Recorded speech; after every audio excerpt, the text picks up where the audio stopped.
Hello, and welcome to this episode of the Weak Forms series, where we're focusing on the word but in English. So this one is really subtle, I think. If I'm honest, out of all of the combinations that I find difficult, even as a native speaker, it's the uh combo or comparison. It's so subtle, and that's what we're dealing with this word. So the strong form of the word but has that but. And let's compare it with the weak form, and you'll see what I mean by this being quite subtle and potentially therefore difficult. So the weak form uses that schwa that we're familiar with now, the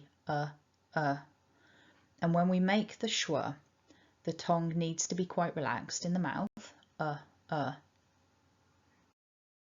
So therefore, the weak form of this word is but.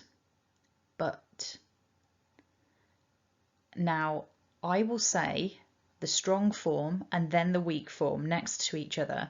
See if you can hear any difference. But.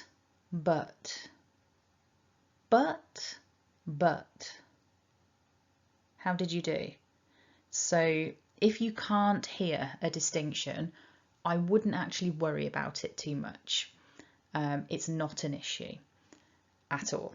I think that it will, with this particular word, make no difference at all. So it is not going to cause you a problem if you can't hear the weak form, so please don't worry. But as always, with these weak forms, just thinking about why people use it, and maybe you'll be able to hear the distinction at some point, but noticing the distinction isn't necessarily that important, so please don't worry. But let's look at some examples to get some context around this. So, sentence 1. The letter arrived yesterday, but I haven't opened it yet. It doesn't need to be strong. It's just linking two elements of the sentence. The letter arriving and then me giving you further information. I haven't opened it. So the but is just weak with the schwa. It's not doing anything special. It's part of the grammar of the sentence, but we're not emphasizing it. Whereas in sentence 2, and I've written it in bold to show the emphasis, I'll come to the party, but I'm not speaking to her. And to be honest there, I also stressed that word her, because we're emphasizing something here. So I'll come to the party, that part's fine. However, I have an issue with a particular person at the party. So this second part's a bit like a disclaimer. I'll come to the party, but I'm not speaking to her. So therefore we would emphasize the but in this particular sentence. So that's why we would go with the but rather than but. Okay, but. It's subtle. If you can't hear it, don't worry. If you're trying to make use of these weak and strong forms in your own speech so that you can use the strong form to give emphasis and use the weak form just to allow other things to be emphasized, then you might want to pay attention to this. That's basically what we do with the weak forms. If we emphasized every grammar word in a sentence, it would sound quite strange. English goes up and down, and we emphasize the more important words in our sentence. So for example, with sentence 1, I could emphasize many of the words in that sentence.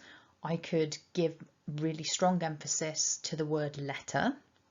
The letter arrived yesterday, and what that might do is contrast it with, okay, the letter arrived yesterday, but the parcel arrived today. Whereas if I stressed the word yesterday, the letter arrived yesterday, I might be saying, look, not today or not 2 weeks ago. So depending on what we emphasize, it can change the subtle meaning of our sentence.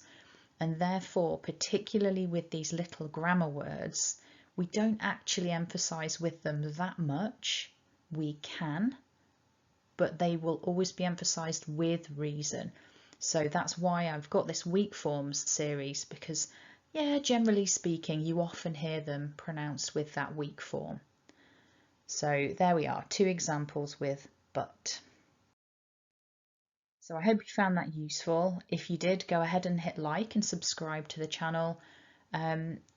Check out the homepage for lots of playlists. And if you check out this particular playlist, what you'll find is one video for each of those grammar words where we can have that strong versus weak form.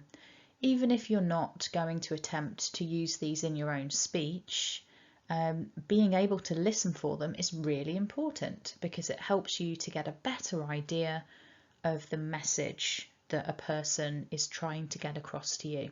Noticing what people are emphasizing in the sentence can help you to really dig deep into understanding the true meaning of what a speaker is saying to you. Anyway, thanks for watching and have a lovely day.